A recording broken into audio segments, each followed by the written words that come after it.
Welcome to the Sly Gittens Tech Simplified channel. And today I'm continuing the Women in Technology series. I have Cheryl Thompson Sr, technology consultant at Ingram Micro. And today she's going to share her story and how she got started and how she's continuing to thrive in the IT field. Knowledge is king. So welcome, Cheryl. Would you mind giving everyone a quick background on who you are, what you do, and how you got started really quickly? Well, thank you, Sly, for inviting me. This is an honor and a privilege to be able to share these small little nuggets of wisdom. I was wondering, how can I pay it forward to the next generation? And this opportunity opened up. So I just want to thank you for doing this to help other young people that are thinking about getting into the IT field. I really appreciate that. Well, you're asking me, how did I get started? Wow, that's a loaded question. I remember being in high school and I love math. Math is my favorite subject of all. I was the nerd in the class that got the extra credit right on the algebra test because I love math. So as I was a senior in high school trying to decide, you know how you're in that crossroads trying to decide what you're going to major in college. I thought about accounting. And then I was in a basic programming class in high school. And it was a gentleman, he came into our class and he was really trying to get young people into IT. And he said, I want you to think about this. He gave this analogy. I want you to take every computer worldwide. I want you to plug it into one conduit. And then I want you to think about unplugging that conduit. Now, this is, of course, before we understood about UPSs and generators. And as a young person, I was like, oh my gosh, if you unplug that one plug, the world would stop. I kept thinking about air traffic controllers, hospitals, the computer it runs everything. So that's when I made my decision to go into computer science. Oh, sweet. That's a great story. So from that moment on, that was kind of your trigger. Then once you figure you're going to go to computer science, how did you like it in school? Did it continue? Did the curiosity continue to build when you was in school and college for it? Or like how did that momentum keep going, you know? Well, I realized that if I went into computer science, first of all, I would have a job because there was job stability. And then I also realized that I would be relevant, you know, in the future of my career. And so I thought about it and I said, okay, where can I go to get great computer science training at a university that has computer science, that leads in training people in computer science? I wound up going to Grambling State University, which is a HBCU, and they had one of the top computer science curriculums, you know, in the country at that time, especially at HBCUs. So I went to Grambling State University, and that's where I learned everything you want to know about computers. And I majored in computer science with a minor, of course, in my favorite subject, mathematics. Oh, that's fantastic. So I got a question for you now to build off of that topic. So you did computer science and mathematics. How has that been paying dividends throughout your career, right? Do you feel like those are essential building blocks for someone who maybe isn't a math major, isn't a computer science major? Do you think the game has changed a little bit today? Do they need to have those skills, or what skills do you think would be beneficial today if they didn't have that? I know that's a kind of like I think so much has changed now. And what I really like, IBM has started something that's called new collar, not white collar, not blue collar, but new collar.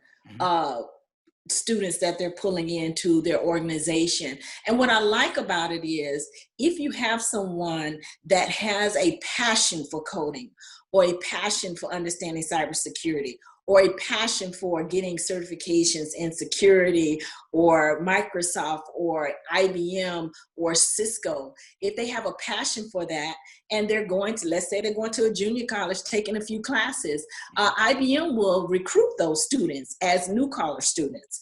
And so that's what I have totally seen, a shift where you don't necessarily have to have a 4-year degree to get into IT, and you don't necessarily have to be a wizard in math to get into IT. So it has opened the door up for so many other students that have a passion for IT to get into IT. Yeah, I think that's really great. Something great you shared right there. I think the curiosity is key. Even in my career, I'm an okay math student, But I was just always curious, like building computers, fixing it, wondering how my router works, fixing that, how does viruses work, telecommunication. And, I got lucky enough. One of my teachers saw that curiosity. Shout out to David Murray at the University of Buffalo, who really continued to give me more classes. Like he had me taking some master classes in my undergrad classes, right, in Mm-hmm. forensics, because he just saw my natural curiosity for it. But he always said, "Like, Sly, you're kind of different, man, because you take it from a business standpoint." Because I was the only one taking marketing with IT, because those two things just don't go together, right? It just had a knack for it. So, and my initial degree coming into college was English. I was an English major, Wow. right? And then I ended up taking like some literature class on Milton. There you go. Hated it. Completely boring. And I was like, man, That's this is not, different. I'm not going to do that. Not going to do this. I don't think it's going to pay enough for me anyway.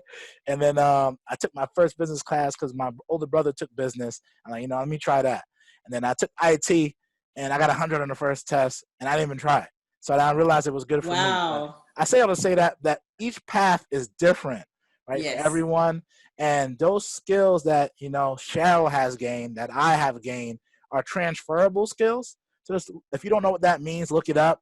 And all it means is that you can transfer a skill from a particular skill set that's completely different than the field that you're in. So I worked at White Castle flipping burgers. You wouldn't think I could carry anything over to today that I use, but that conflict resolution from difficult customers, I still use that today. Different fashion, more polished now, different type of conversation I'm having, but it's still that basic of transferable skills that I think that you kind of hit the nail on. And even in the computer science degree and a minor in mathematics, I wasn't totally enamored with coding. Okay. I just love the fact that the hardware is nothing without the software, and the hardware and the software applications are only as smart as the people that are programming them. I love the fact that you can make a computer do something with some code that you can write. Yep. Just understanding that fact and understanding how computers work was just so enamored for me. So most of my time was really spent face to face with end user customers, not necessarily in the actual programming in the computer labs. When I finally got out into my career, most of my time was spent troubleshooting problems face to face with the clients. And that's cool. I remember my Professor Murray told me, he's like, on the test question he had, he said he is hardware. So what is his wife? Is a software, because she tells him what to do. It was the funniest thing ever, but it made me understand it from this, and it made it stick for me, because it's true. Like the software tells the hardware what to do. But you still need software. Anyway, interface, as you see today, like Apple's the king of having really cool looking hardware, but also simplistic software, right, to make you use it. So you need both to be in lockstep. So now that you currently still having a successful career, what would you tell Cheryl back when you was in college? What would help you along the way? What's one thing you would tell yourself earlier in your career on that you didn't know, that if you had a second chance, you would tell yourself? It's not that serious. I thought so much everything was serious back then. Yep. But what I would tell myself, definitely from starting to get into the actual career, and let me backtrack.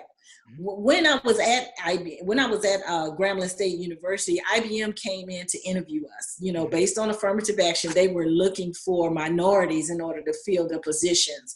They weren't just looking for any type of minorities. You had to have the grade point average. You had to have the actual education or matriculating in that education.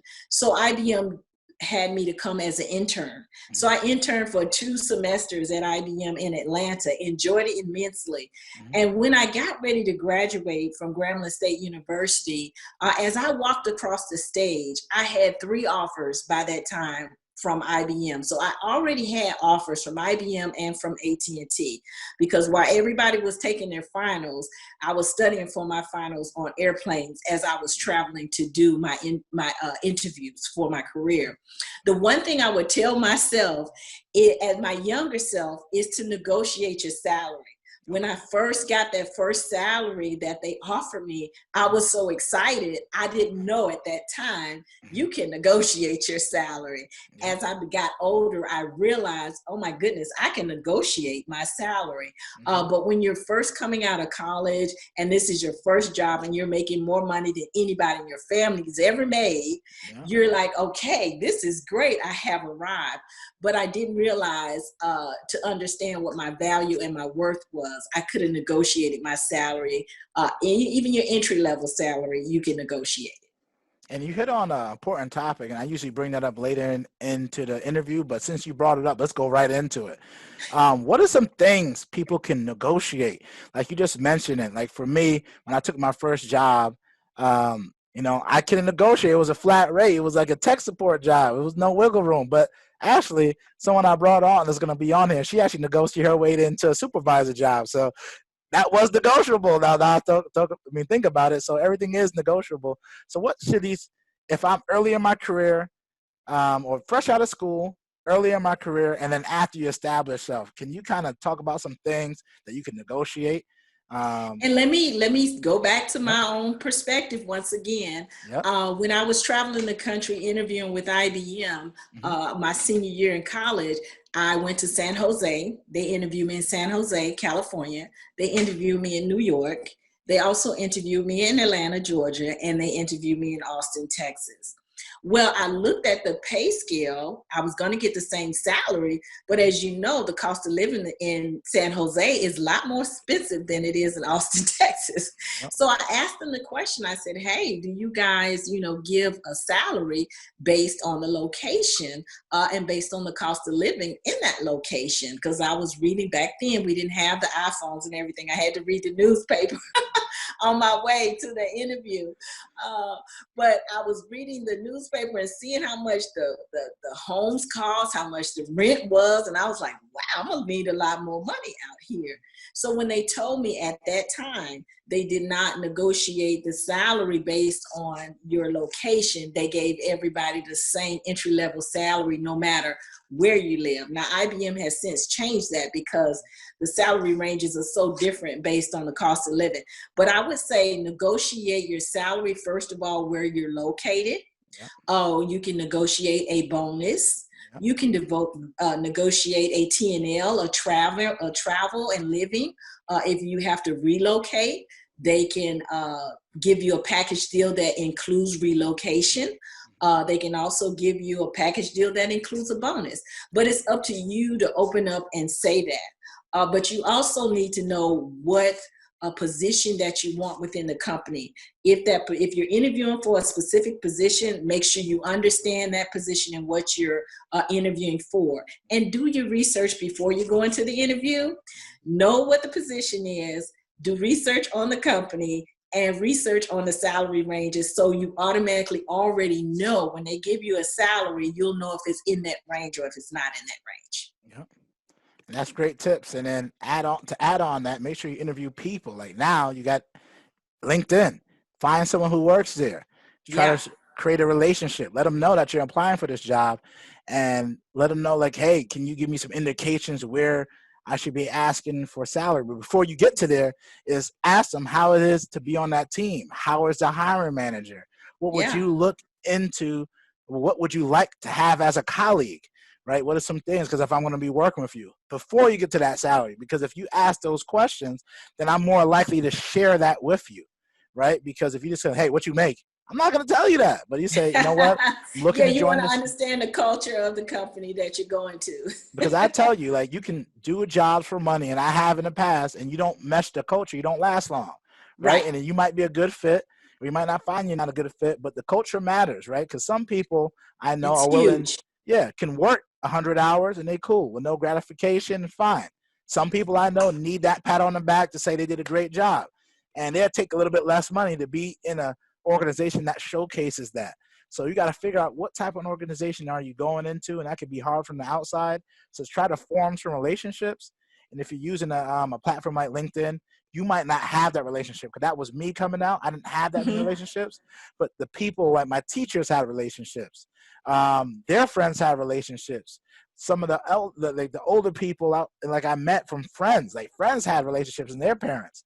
So try to find creative ways to make those relationships. And today is easy, like Twitter, you can just go send a message to Mhm. somebody directly, right?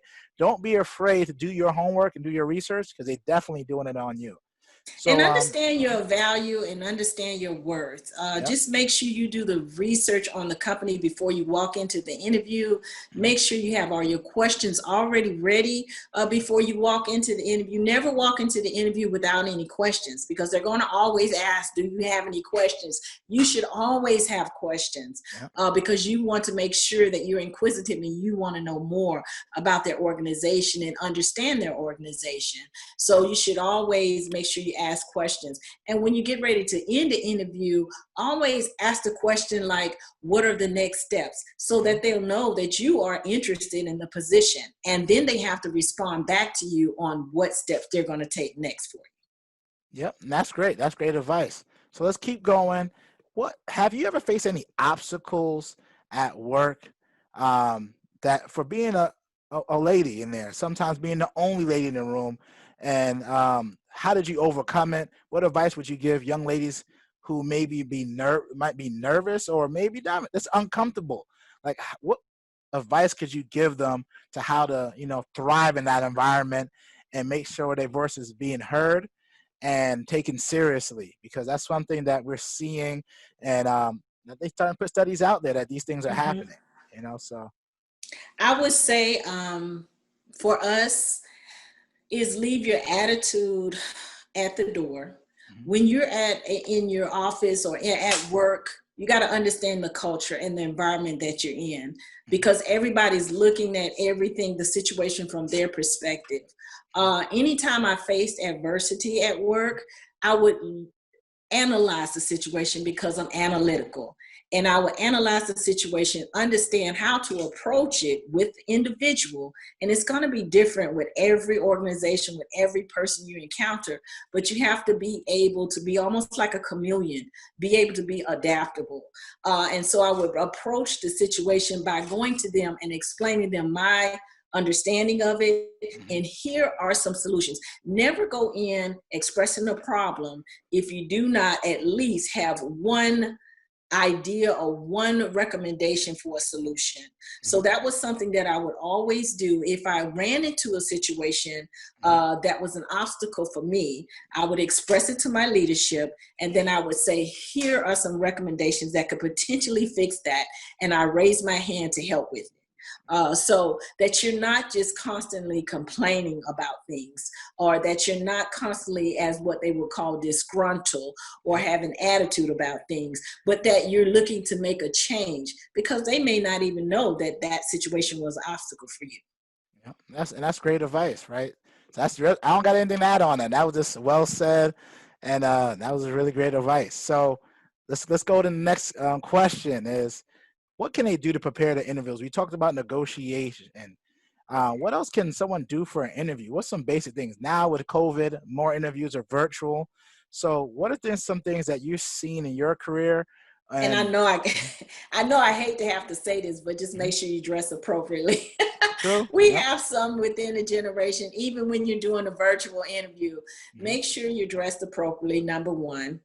mhm, Make sure you, like I said, done the research on the company. mhm, You've done the research on the actual position that you're interviewing for. mhm, Make sure you've done the research on the salary ranges for that particular position. You can Google anything to find out yep, what the salary range is for that particular position in that particular region that you're interviewing for. And then also have your questions at the ready to ask those questions, and be attentive. Go in there with a pad and pencil, or an iPad, whatever you do to take your notes, so that they know that you are interested. And by all means, please be yourself. Most interviewees, because I used to do I used to interview other people for IBM to bring people that had master's degrees on board, master's or above on board to our organization. And as I would go to the colleges to interview these grad students, you can tell the ones that truly wanted the job, or the ones that were just kind of faking it so they can get through the interview because they're, kind of sort of want the job. and then you can tell those that were being themselves. So just be yourself. Sweet. That's great. That's great advice. Yeah. Now, one thing I would add on that for interviews, just make sure that you research the interviewer too, right? They on LinkedIn. They on social media probably. What is their thoughts? What's their viewpoints, right? And after you have that successful conversation, whether you thought it went well or you think you tanked it, send that follow-up thank you letter, right? Just let them know that Absolutely. you appreciate that time, because I have tanked interviews in my past, and I sent that thank you letter saying thank you for your time. And say sometimes reach out for feedback. I could tell you was nervous, but maintain your composure. Or B, Sly, I don't think you was a good fit for that role, but these other roles that I think you might be a great fit for, fill them out. Let's have another conversation, right? And then, when from those, because everything is a relationship. So remember, Yes. even if you tank or you don't do well on one, just go in there with the intent to build a relationship. Because in the field of IT is very small. You're going to run into similar people over and over in different roles. You just never know how that role can help you going forward.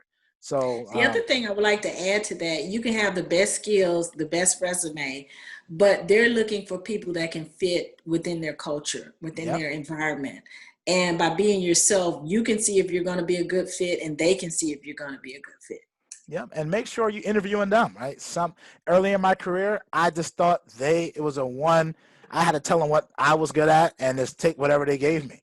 But now, I had a one job interview before I got this job, and I said, "Hey, what's the parental leave look like?" Right? They're like, "Man, but you're a male.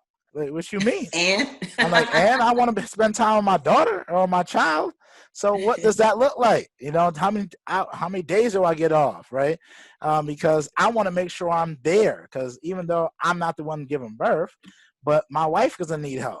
I want to be around for that. So that's important for me. And if the company realizes, like, well, man, we don't give you anything. I don't care if you're paying me $100,000 more, because that time with my family is more important than that, because I can't get that back. That's for me though.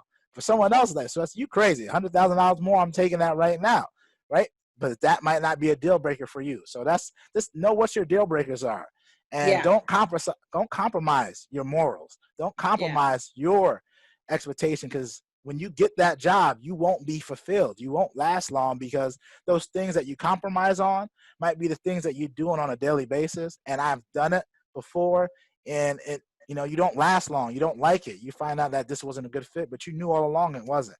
So I just want to give Hmm. that tip too, because my younger self, I would love to have a conversation with me and tell him that, right? So let's talk Yeah. about some cool things. Can you share some of your favorite books? And can you share one of your favorite podcasts or a few podcasts? And I know you actually have your own podcast, so make sure to give yourself a plug on that. And I'll make sure to put it in the show notes so people can go and subscribe to it. Awesome. One of my favorite business books is The 1 Minute Manager Meets the Monkey by Ken Blanchard. Mm-hmm. I'm a giver by nature. Mm-hmm. I love to help people. I love to get things done. I'm a get her done type of gal. You Yep. give me an assignment, you better know it's going to get completed. Yep. But my issue was every time somebody would have something small and minor, I said, oh, I can do that. But when you get so many of those small and minor things that you have raised your hand to do, they start to add up. And then you realize, oh my goodness, I've overbooked myself. I've overcommitted myself. And the 1 Minute Manager Meets the Monkey by Ken Blanchard, it really helped me to level out the things I can volunteer for and the things I can just, give strategic advice for and allow somebody else to do it. So that's one of my favorite business books that really helped me to stay focused on the things that I know I was really designed to do. Oh, that's Now, great. your other question was, how do people get in touch with me? Oh, yeah. Yep. My other podcast that I'm doing, it's a group of 4 ladies, Christian women, and we have a podcast called Kitchen Island Tea, and we're just sitting around the island with our tea or our coffee, and we're talking about today's issues and just keeping it real, keeping it 100, as the young people would say. And it's definitely keeping it 100 and real, so you Yep. might hear a different side of Cheryl on that podcast. It's called Kitchen Island Tea. Sweet. And if people want to get in contact with you, what do you recommend them the best way to reach out to you? I have so many ways. You can look me up on LinkedIn. It's Cheryl Thompson, and I'm located in San Antonio, Texas.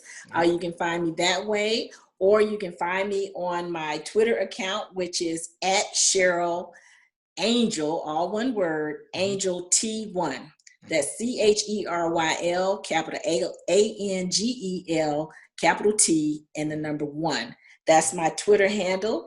And then my Instagram handle is Cheryl, capital CHERYL, underscore Angel, capital ANGEL, underscore T.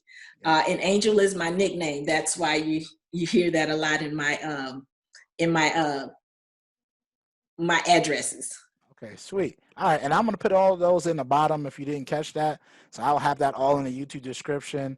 So before we go today, what do you got? One last thing we'd have to leave with the audience? I would definitely say if you're interested in IT, especially if you're female, especially if you're a minority, don't be afraid. Don't fear it. Just lean into it. And I know that's a book called Lean In, but lean into it if it's your passion. There are so many wonderful people in the industry. I've worked with mostly men all of my entire career, and they have been so helpful with me and my career. I've never had any pushback from any of my counterparts because I was a female or because I was a minority. Don't be afraid to go out there and actually accomplish what you really want to do. And the biggest thing I would say to people that are in the industry or that are looking to get in the industry, your manager can't read your mind. Your leadership cannot read your mind. You have to dictate where you want your career to go. You go to them and say, I want to get to point B. What are you expecting me to get there? Anytime I was looking for a promotion, I would say, this is where I'm trying to go. What are you expecting? Anytime I was looking for a particular award, I would say, okay, I want to achieve this award. What do you need from me to get there? Make sure you're communicating with your leadership, your goals and aspirations, and then write them down and make sure you check them off as you're doing the things that they've asked you to do. Keep a record of it. So when it's time to go back and have that conversation, you can say, this is what you asked me to do. This is what I did. I overachieved what you've asked me to do. Now can I get to where I'm trying to go? And that was great. I think that organization is key. And if you need some tips, so you could use Asana is a project management tool or a task tool. You got Microsoft List is a good one. You can use that. It's like so many tools that you can leverage that I use. You can use something that's inside Microsoft, OneNote or Evernote, one of those tools, right? And just check them off, right? And just be transparent. And it depends on your manager and your relationship. I know with mine, I'm able to be transparent and we can have these dialogues like, hey, these are the things that I want to achieve. So make sure if something's on your mind, take your time before you go to your manager to write down what it is and why do you want it and how can you make a plan to do it, and is your plan in alignment with what they want, right? Exactly. So make sure you align those expectations, because sometimes, at least for me, that's where the problem happens, is that I never aligned it. So I'm thinking I'm doing something right. And then when I talk to my manager, like, no, you just needed to change it just a little bit. So just make sure you do that before you go there. But Cheryl's been an absolute pleasure. Thank you again for taking the time and speaking to my audience. And that's going to be all for today. Sly Gittens and Cheryl Thompson is out. Peace. Thank you. And thank you guys for listening.